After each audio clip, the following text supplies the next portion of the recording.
Right now on the National Weather Desk, Carl becomes the 11th named storm of the season. We'll tell you when it will make landfall and where it's headed. Precautionary evacuation notices were issued for parts of the northwestern U.S. as the threat of wildfires grows. We'll show you new technology being developed that might help predict wildfires before they start. And the fall foliage is beautiful to look at, but leaves on the ground can pose a real danger to drivers. We'll explain what you can do to stay safe. And very soon, snow will start falling in parts of the country, but for most of us, it's still several weeks away. We take a look at how you can enjoy snow in your backyard all year long.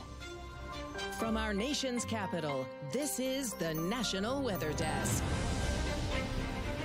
Good morning and welcome to the National Weather Desk. I'm meteorologist Veronica Johnson. We now have our 11th named storm of the Atlantic hurricane season. That is Tropical Storm Carl, you see there at the bottom of your screen. It's in far southwest part of the Gulf of Mexico. It's expected to move first to the north and west and then slowly down to the south over the next couple of days. Not a threat to the U.S. Gulf Coast, but there will be flooding rains in parts of eastern and southern Mexico right into the weekend. And areas around Veracruz to Tampico could see as much as 3 to 5 inches of rainfall.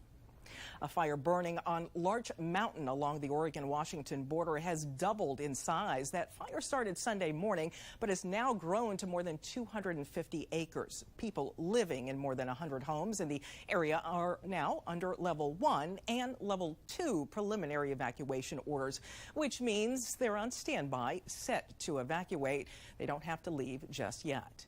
The Washington State Department of Natural Resources says the fire was caused by humans. And we turn back to the Florida area now, where Ian not only destroyed people's homes and transportation, the storm has also destroyed a vibrant beach community in Fort Myers. As people return to the area, they realize their homes might not be there waiting for them. Kelsey Cairns has more.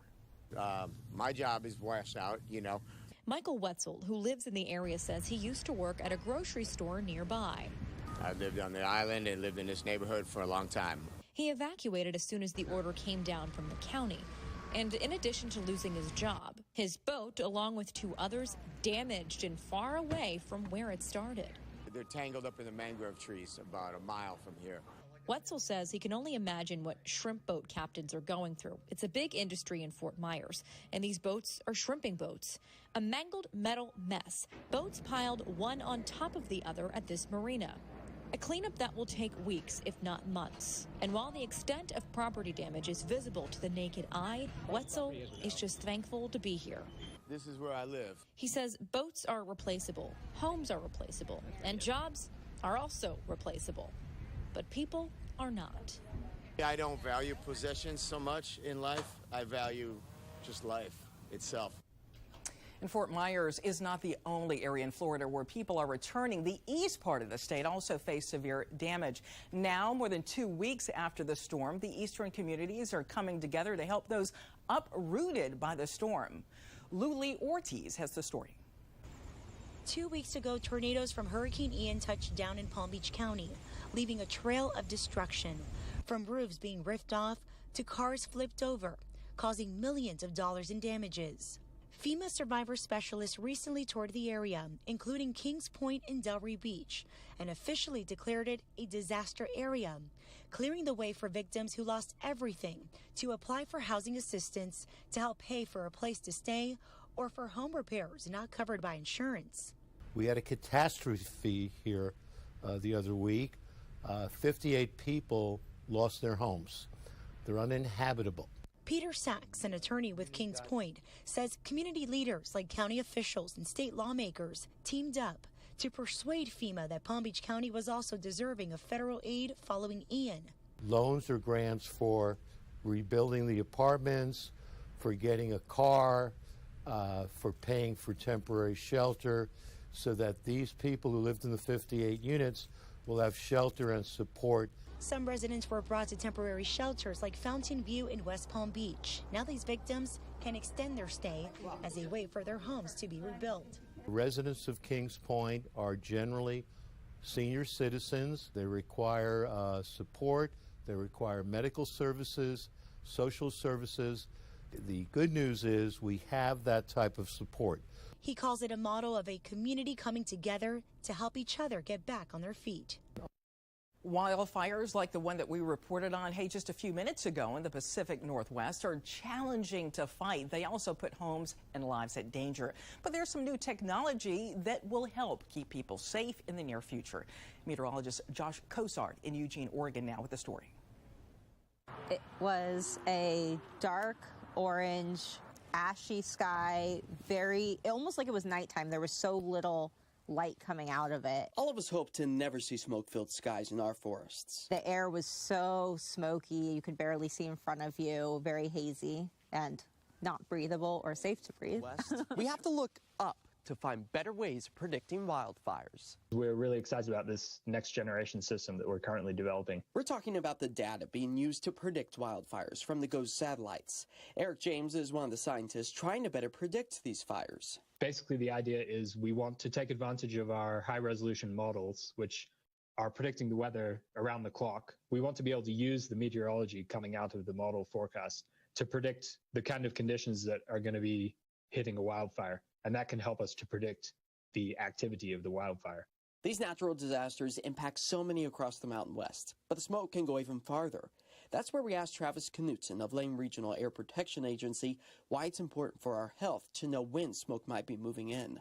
We're really interested in knowing how smoke moves across not just the Pacific Northwest, but really all of the Northern Hemisphere, because even wildfires that are substantially far away from us can still have pretty significant impact on our air quality here locally. We want to use the same approach to be able to predict not just the fire weather that could impact firefighting efforts, but actually to be able to predict the amount of smoke that's going to be emitted from a wildfire. Because obviously tons more smoke is going to be emitted from a really active or explosively growing fire than from a subdued fire. We can inform the public when changes may need to be made to their day-to-day activities or actions can be taken, all in effort to reduce exposure. These new models will be able to keep track of where wildfires are and where they're heading, depending on current weather conditions. So we think, predictions for the coming hours and days could be pretty valuable for firefighters. We plan to implement this in operations in several years' time. With this new forecasting technology, it might give all of us a little bit better of a chance to exactly understand how wildfires work. Well, fall colors are starting to pop all over the country, and people are getting in their cars looking for the best view of those vibrant leaves. But as Providence meteorologist Christina Earn explains, those wet leaves can be a significant road hazard. Fall means falling leaves, which means slick roadways. Wet leaves on the ground can be more slippery than ice, so it's important that you leave more time to stop when you're driving. When you're traveling at 40 miles per hour on a dry day, you should give yourself 80 feet to stop. That's about 5 car lanes. When it's raining, you should at least give yourself double that.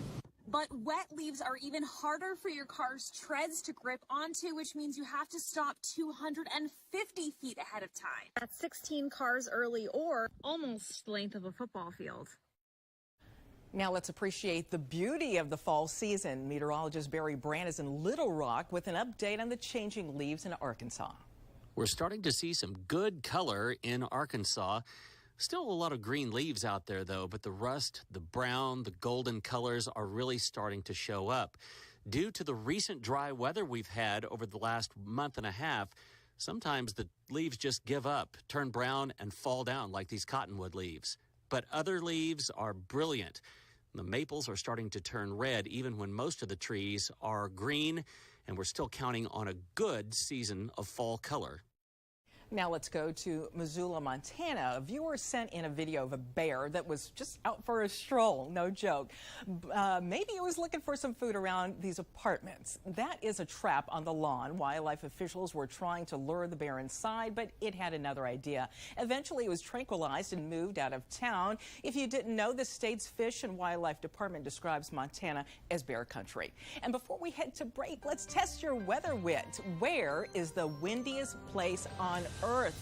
All right, think about it during the break. We'll be right back after this short break.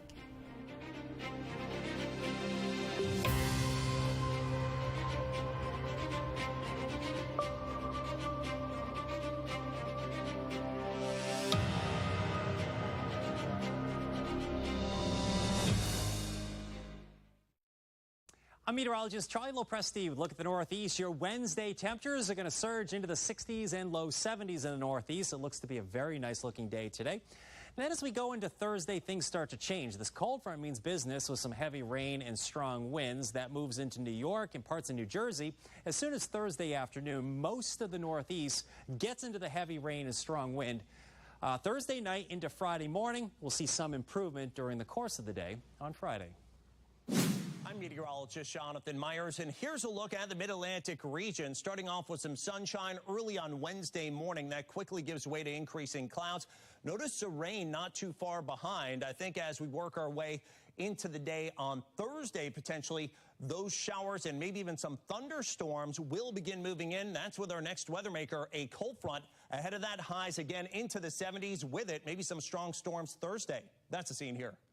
I'm meteorologist Vetus Reed. Here's a look at your southeast highs as we continue to see those temperatures in those upper mid-70s and some low 80s.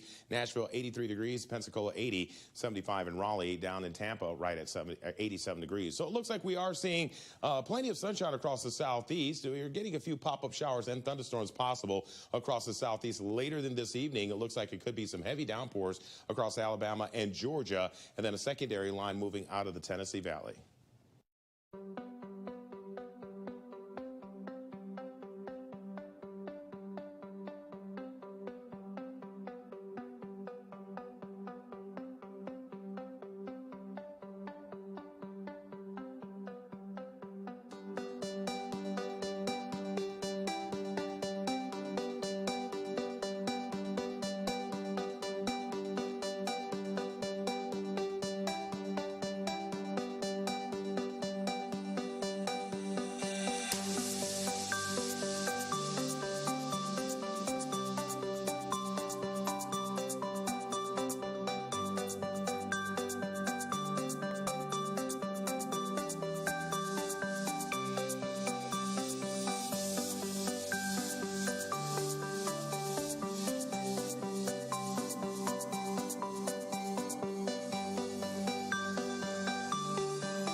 Before the break, I asked you, where was the windiest place on Earth? Hey, this was a tough one today. Let's see what your weather wit told you, though.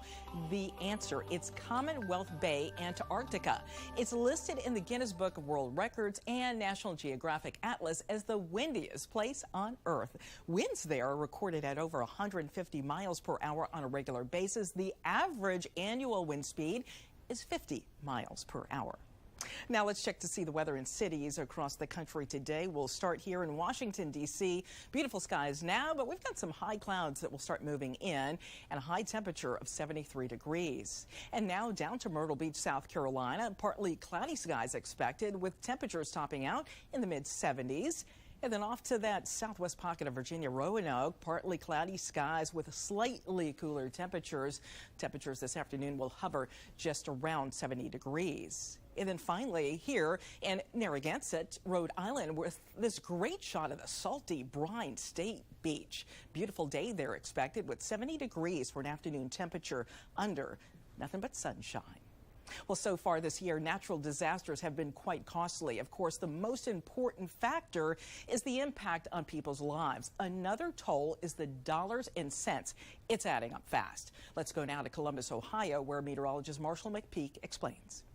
We've been seeing a lot of disasters across the country this year, 15 so far that have totaled more than $1 billion in damage each.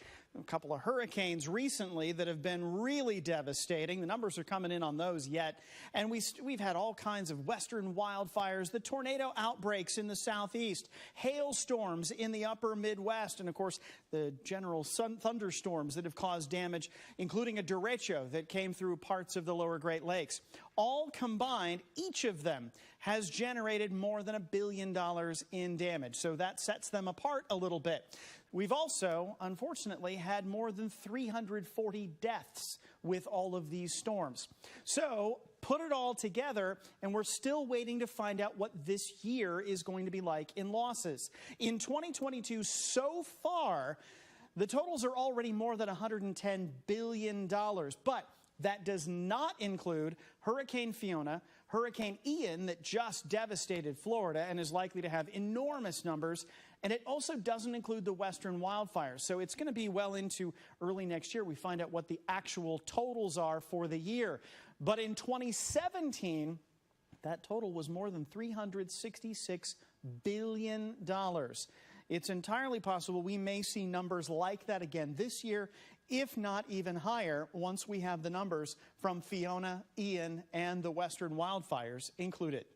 Wow. Well, every now and then we receive images of clouds that appear to have glowing rings in them, including this one that was taken just over the weekend. From Mobile, Alabama, meteorologist Alan Seals explains what forms these rings and how your camera can influence what you see after you snap that shot.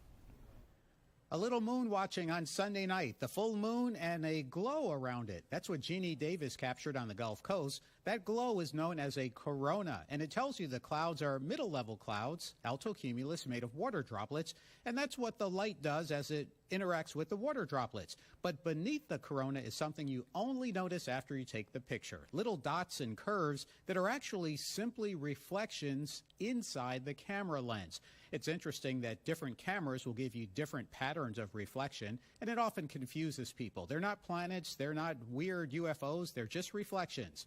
But that is the original corona. And by the way, corona simply means something with a glow or something that has spikes around it.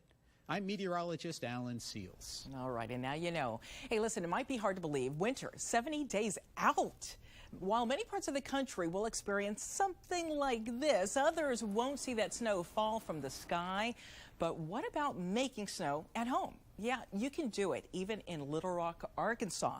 Meteorologist Todd Jacobian shows us how it's done.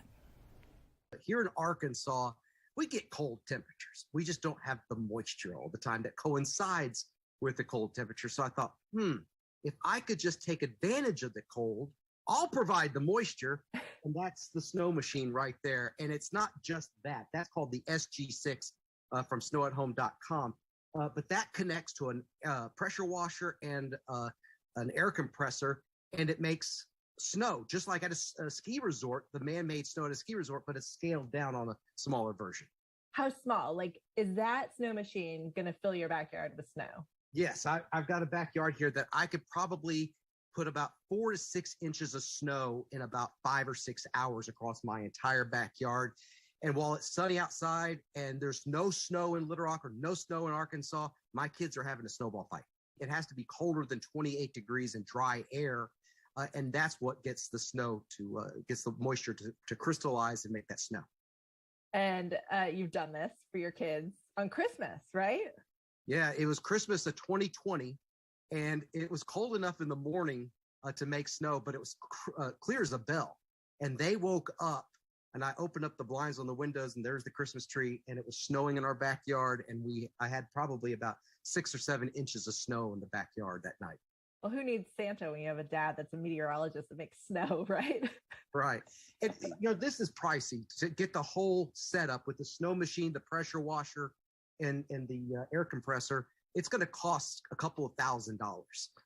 However, you can make your own snow machine. This is a snow machine that you can make. It won't make as much snow, but this costs about $60 to $70 to make, but you'll still need the air compressor and the pressure washer. And there are free plans to make this. You just go to snowathome.com. They've got the free plans. You go to the hardware store and you can make this.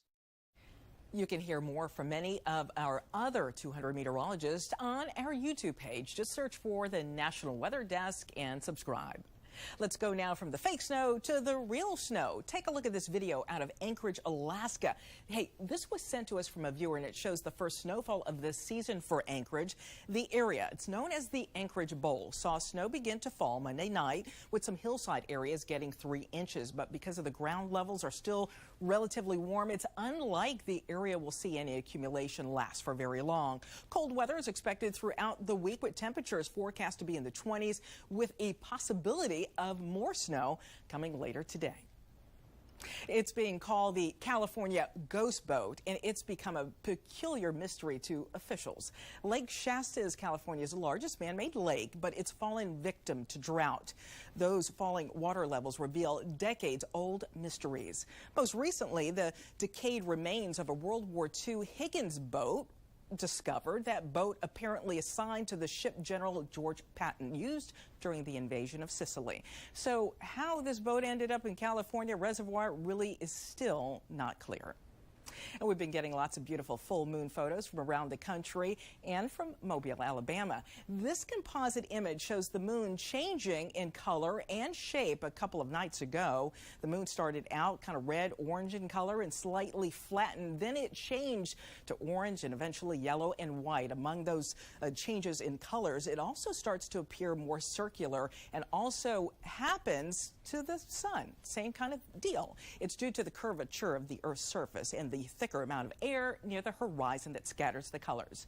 Now a look back on this day in weather history. The year 1981, Hurricane Norma crossed from the Pacific over to Mexico.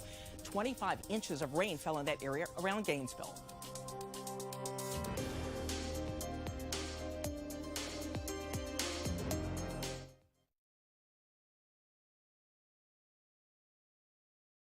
Good Wednesday morning, everyone. I'm meteorologist Andrew Buckmichael taking a look at your weather across the Midwest for the day today. Strong cold front blasting its way across the Midwest, and behind that, it's going to be a lot cooler, giving us some scattered showers and storms as that moves towards the Ohio Valley. So some scattered rain across the area today, and it will be cooler behind this front with temperatures dipping into the 60s. And the rain pushing its way a little bit more to the east for the day tomorrow, and generally kind of cool temperatures heading into your Friday. Same as well, cool temps.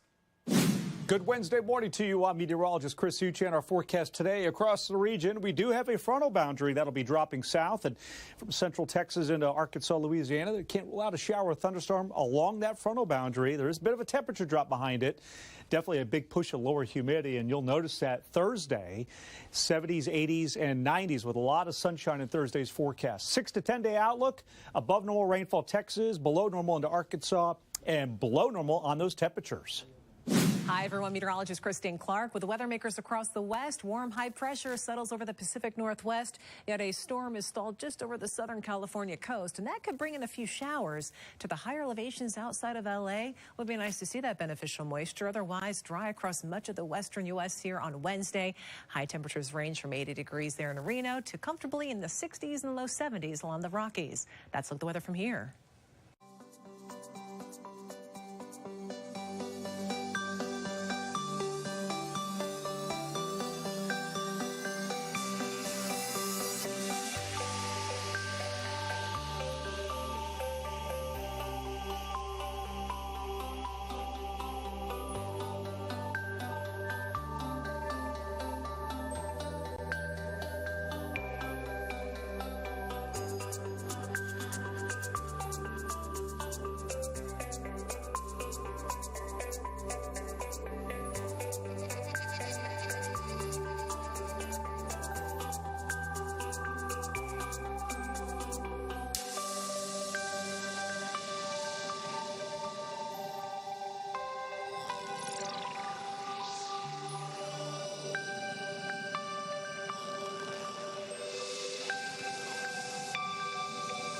Weather Window, presented by the National Weather Desk. The colors of fall continue popping up around the country. Here's one example, captured by drone video near Harrisburg, Pennsylvania. It's the start of fall foliage season there.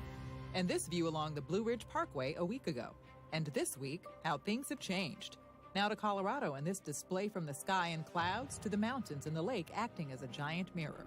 For more content like this, follow the National Weather Desk on Instagram.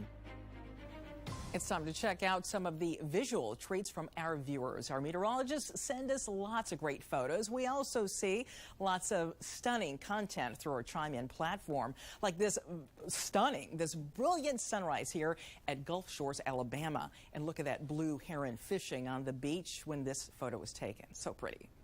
And how about this early Halloween costume tryout for Bubba the Wonder Mule and his faithful sidekick? We've been seeing more and more pets in costumes lately, and we couldn't let a day go by without one sampling of fall colors. This was taken in northern panhandle of West Virginia.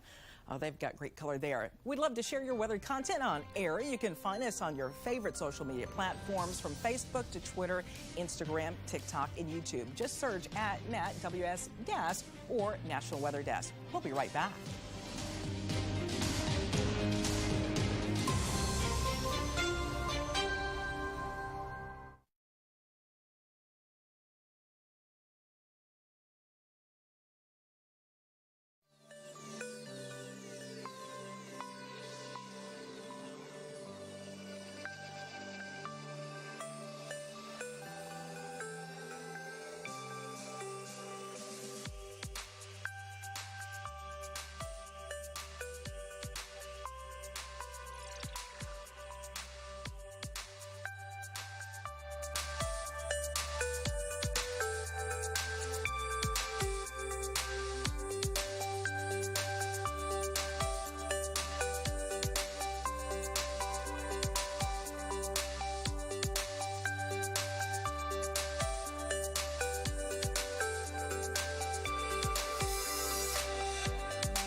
Tomorrow, right here on the National Weather Desk, we'll take a closer look at hurricanes that start in the Atlantic but end up in the Pacific. Thanks for spending your morning with us. I'm meteorologist Veronica Johnson. Make it a great Wednesday and keep an eye on the sky.